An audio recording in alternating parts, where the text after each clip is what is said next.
Good morning student.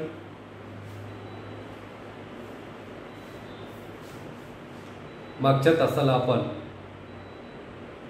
सार्वजनिक I व्ययाच्या व्याख्या पाहिल्या होत्या. या तासामध्ये आपण सार्वजनिक आय व्ययाचं स्वरूप समजून घेणार आहोत. नेचर ऑफ पब्लिक फिनान्स, सार्वजनिक आय व्ययाचे स्वरूप.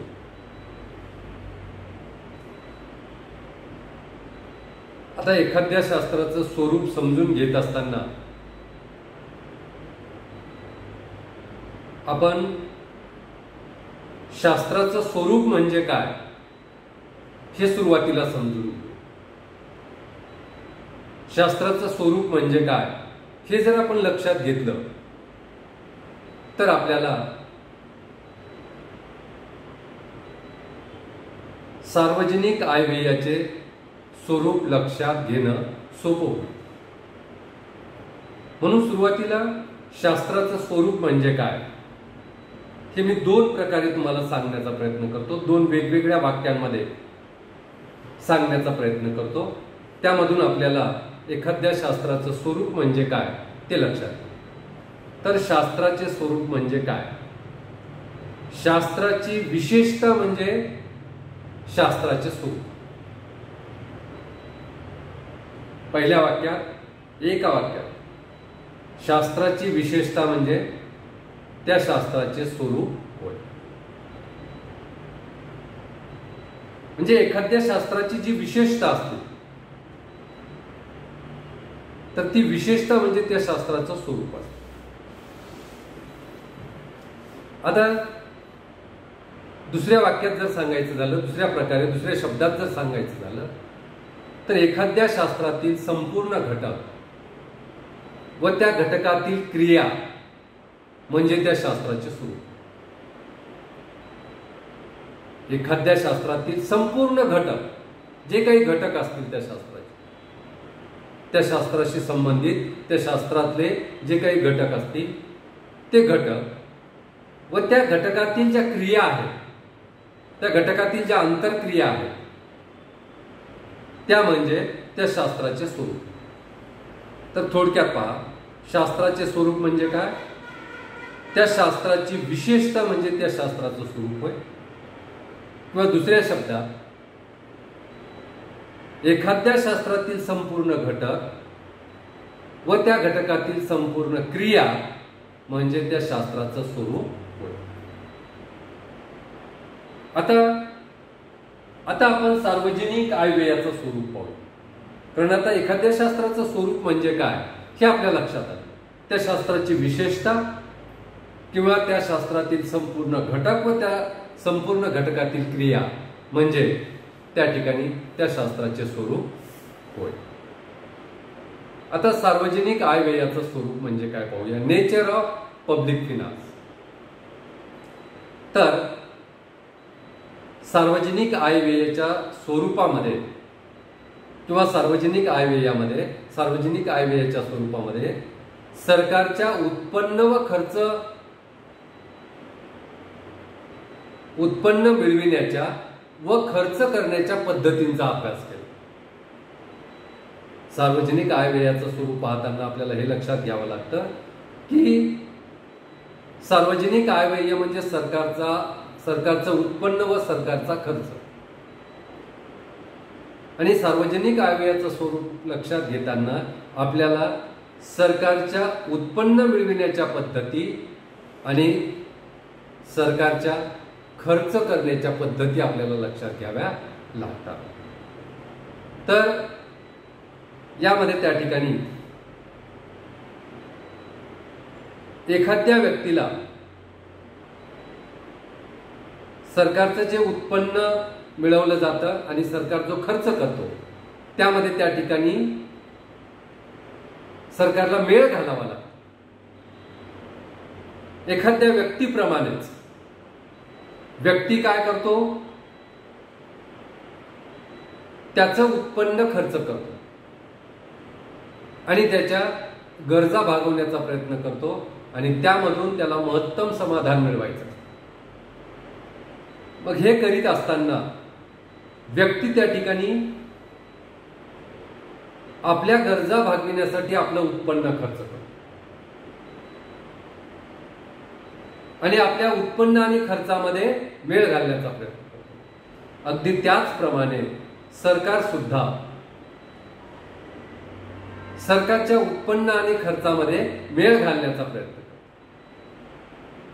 आणि सरकारच्या उत्पन्न आणि खर्चामध्ये मेळ घालण्याचा प्रयत्न केल्यानंतर त्या ठिकाणी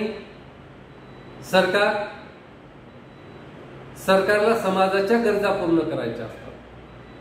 कल्याणकारी राज्याची संकल्पना स्वीकारल्यामुळे सरकारला त्या ठिकाणी जनतेच्या कल्याणासाठी सातत्याने प्रयत्न करावे लागतात। जनतेच्या गरजा, सामाजिक गरजा पूर्ण करण्यासाठी सरकारला खर्च करावा लागतो प्रचंड प्रमाणात आणि हा खर्च करीत असताना सरकारला आधी खर्चाचा विचार करावा लागतो आणि नंतर ते खर्च भागवण्यासाठी सरकारला विविध स्त्रोताद्वारे, विविध उत्पन्न मिळविण्याच्या साधनाद्वारे उत्पन्न मिळवावं लागतं आणि सरकारचा खर्च आणि उत्पन्न यामध्ये मेळ घालावा लागतो। परंतु व्यक्तीच्या बाबतीत मात्र भिन्न आहे। व्यक्ती सुरुवातीला आपल्या उत्पन्नाचा विचार करतो आणि नंतर खर्च करतो। कमी उत्पन्न असेल तर कमी खर्च करतो।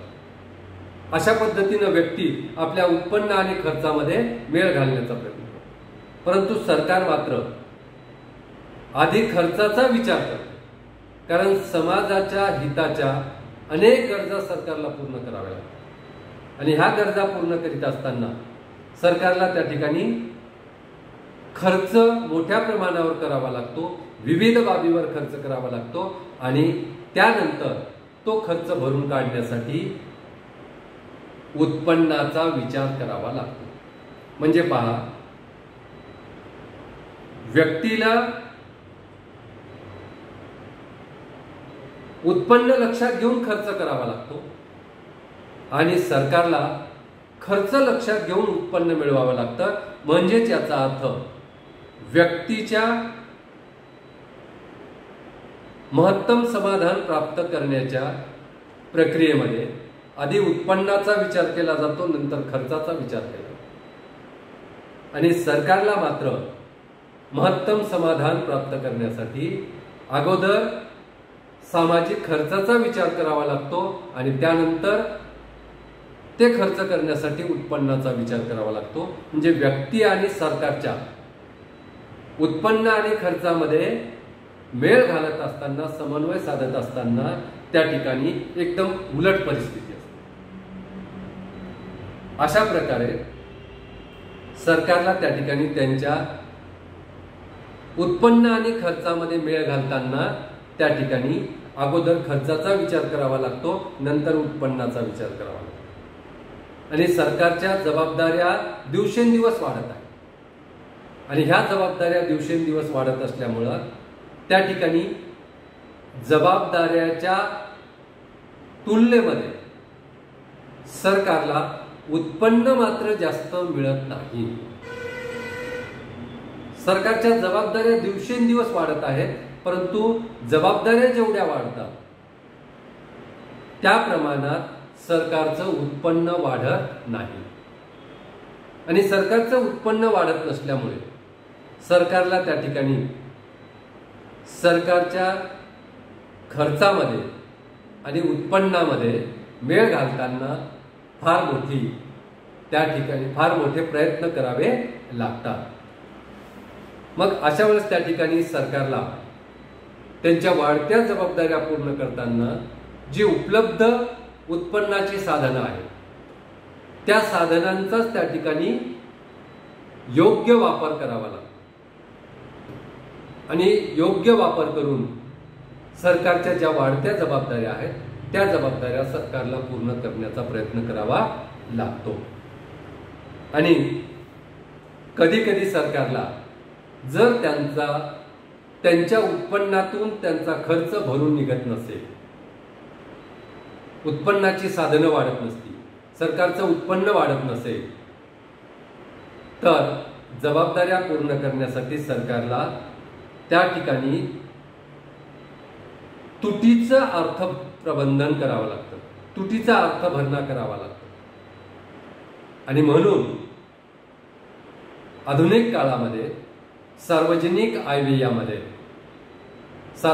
आयव्यय या शास्त्रामध्ये सरकारच्या तुटीच्या अर्थप्रबंधनाला सुद्धा फार महत्त्व प्राप्त होतं आणि झालेला. म्हणजेच सरकारला त्या ठिकाणी खर्चाचा विचार अगोदर करावा लागतो, नंतर त्यासाठी उत्पन्न मिळवावं लागतं. परंतु उत्पन्न तेवढं मिळत नसेल तर उत्पन्नाच्या साधनात वाढ करावी लागते आणि उत्पन्नाची साधनं फारशी वाढत नाही. त्यामुळे त्या ठिकाणी सरकारला आहेत त्याच उत्पन्नाच्या साधनांचा पर्याप्त वापर करावा लागतो, योग्य वापर करावा लागतो. तरी सुद्धा जर उत्पन्न खर्चाच्या मानाने फारच कमी पडत असेल तर सरकारला तुटीचं अर्थप्रबंधन करावं लागतं. म्हणून सार्वजनिक आयव्यय या विषयामध्ये तुटीच्या अर्थप्रबंधनाला सुद्धा त्या ठिकाणी महत्त्व प्राप्त होत आहे आणि महत्त्व प्राप्त झालेलं आहे. आता सार्वजनिक आयव्यय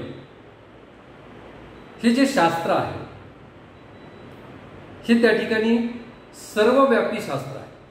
आपण सार्वजनिक आयव्ययाचं स्वरूप लक्षात घेत आहोत. हे सार्वजनिक आयव्ययाचं स्वरूप लक्षात घेत असताना सार्वजनिक आयव्ययाचं स्वरूप कसं आहे, ते सर्वव्यापी शास्त्र आहे का? तर सार्वजनिक आयव्यय हे सर्वव्यापी शास्त्र आहे. कारण व्यक्तीच्या गरजा ह्या मर्यादित असतात, व्यक्तीचं उत्पन्न मर्यादित असतं. परंतु सरकारचं उत्पन्न आणि खर्च हा प्रचंड व्यापक असतो, मोठ्या प्रमाणावर असतो. आणि व्यक्तीप्रमाणेच सरकारला सुद्धा त्यांच्या खर्चातून महत्तम समाधान प्राप्त करावयाचं असतं. आणि हे महत्तम समाधान प्राप्त करीत असताना सरकारला केवळ वर्तमान परिस्थितीचाच विचार करून चालत नाही. सरकारला समाजाच्या गरजा भागवताना, समाजाच्या गरजावर खर्च करीत असताना केवळ त्या ठिकाणी महत्तम समाधान प्राप्त करायचं म्हणून वर्तमानकालीन गरजावरच लक्ष केंद्रित करता येत नाही. केवळ वर्तमान काळाचा विचार करूनच सरकारला खर्च करता येत नाही, तर सरकारला हा खर्च करीत असताना भविष्याचा विचार देखील करावा लागतो. भविष्य काळात महत्तम समाधान कसं मिळेल, महत्तम उत्पन्न कसं प्राप्त होईल याचा सुद्धा सरकारला विचार करावा लागतो. आणि सरकारच्या या उत्पन्न आणि खर्चाचा संपूर्ण अर्थव्यवस्थेवर परिणाम होतो. आणि म्हणून सार्वजनिक आयव्यय हे एक सर्वव्यापी शास्त्र आहे. आणि हे सर्वव्यापी शास्त्र असल्यामुळे त्या ठिकाणी आपल्याला सार्वजनिक आयव्ययाचं स्वरूप समजावून घेत असताना सार्वजनिक आयव्यय हे त्या ठिकाणी मर्यादित शास्त्र आहे की सर्वव्यापी शास्त्र आहे हे समजून घेणं सुद्धा आवश्यक असतं.